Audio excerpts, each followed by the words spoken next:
This week, Summer competes at the New South Wales Country Championships, and Emily Whelan goes wham and gets over -90, which is the world lead at the time. So leading into this week, we've got a couple of training sessions on the Monday and the Wednesday to lead to the Country Championships, which gives us a few sessions to sharpen up before the State Heptathlon Championships next weekend on the 25th, 26th.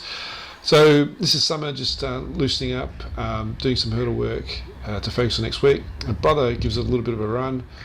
Summer looks quite clean over these hurdles here.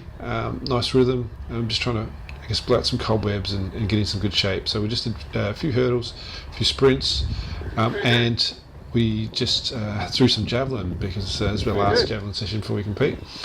At the heptathlon, Summer is just concentrating on crossover rhythm there and getting that balance in so she can plant, turn those hips and get that arm whipping over the top of her. So here she is here, that's a reasonably good throw for a training throw. And on the Wednesday, so Tuesday we did nothing. Wednesday we've still got, I guess, 10 days to the heptathlon.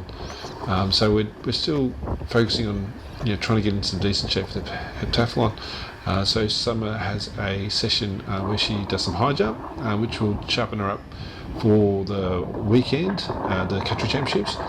So she'll have a few jumps off full strides and then we'll just loosen up a few jumps off a full run. Now this is actually only Summer's second jumping session in, this would be 6 weeks, or about 5 weeks, 5 or 6 weeks. And we're just loosening up our second high jumping session. So we just take it easy, just try to blow the cobwebs out for the high jump on in the Country Championships. And we finish the session off with a couple of speed endurance runs. So she does a 250 and a 150, just to make sure we've got that speed endurance going for next weekend. So it was a decent hit out a couple of days before the Country Championships. Then the Country Championships, the day was very wet and very windy. Luckily it wasn't so wet when we were competing, but you can see those flags out there. It's blowing at about 30 or 40 kilometres per hour straight into your face. So it's an absolute headwind there. You can see here from the long jump judges' flags, you can get a feel for how strong that headwind is. And obviously that has a huge impact on your rhythm between the hurdles when you're faced with a 5-6 metre headwind. I mean the men's 100 metre hurdles beforehand had a 6.7 metre headwind. The girls weren't that much luckier. They had a 5.1 metre headwind, and even the girls on the left hand side there, they're really good runners. They run high 13s, low 14s, but even they struggled into this headwind, and unfortunately that girl took a tumble. Summer's changing lead between hurdles because she can't get a stride pattern in, but nevertheless she did reasonably well to finish in front of the other girls, but it was a tough conditions. It wasn't the best for a hit out per se. This is Summer just taking it very casually over 1.50 metre, her opening height.